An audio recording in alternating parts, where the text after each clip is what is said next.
আসসালামু আলাইকুম। চলেন একটা ভিডিও দেখে আসি, তারপর কিছু বলতেছি।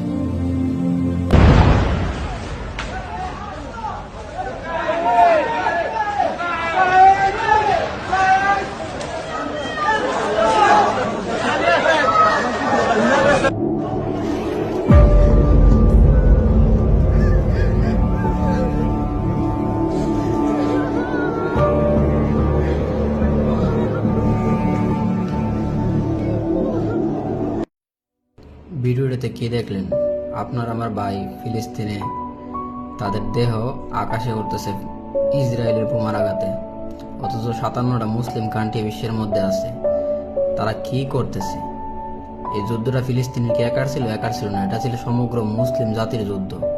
আজ আমরা এতটাই ফাঁসানো হয়েছি যে আমাদের ভাইদের বোমা মেরে দেহ ছিন্ন ভিন্ন করে দিচ্ছে, অথচ আমাদের মায়া লাগে না।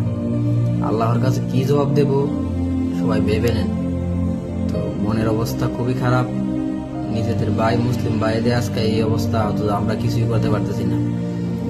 আজকে যদি 57টা মুসলিম দেশ এক হয়ে বলতো ইউরোপ আমেরিকাতে তেল দিবে না, তাদের সাথে কোনো যোগাযোগ রাখবে না, তারা বাপ বাপ ডেকে তারা পিছন পিছন করতো। আর আজকে আমরা নিজেদের মধ্যে মুনাফিক করার কারণে আজকে আমাদের এই অবস্থা। তো ফিলিস্তিনিরা আজকে শেষ করতেছে, তোমরা ভাবতেছো তোমাদের কিছু হবে না। মনে রেখো, সামনে তোমাদের তার সাথে আরো ভয়ঙ্কর অবস্থা হবে। আজকে ফিলিস্তিনি ধরছে, কালকে ইরান ধরবো, তারপর সৌদি ধরবো, তারপর কাতার ধরবো, কাউরেই ছাড় দিব না। তো নিজেদেরকে এত মনে করে না যে চালাক, তোমাদের সাথে বেশি চালাক ইউরোপ আমেরিকা, কারণ তারা জানে কোন সময় কিভাবে মারতে হয়। তারা সবাই একসাথে অ্যাটাক করবো না, একজন করে ধরবো এবং শেষ করবো। আজকে তুমি যেমন ফিলিস্তিনের কাজে যাও নাই, তুমি বেসাবাইয়ের সময় যাও নাই, তাদের বিপদে যাও নাই, কাল তোমার বিপদে তারা আসবো না, কেউ আসবো না, কারণ তোমরাই শিখাচ্ছ কিভাবে মানুষকে ধ্বংস করতে হয়। আজ নিজেরা এসব করে নিজেরা গাদ্দারি করে নিজেদের ভাই বোনদেরকে শেষ করতেছো।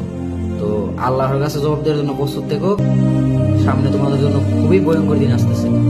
আসসালামু আলাইকুম।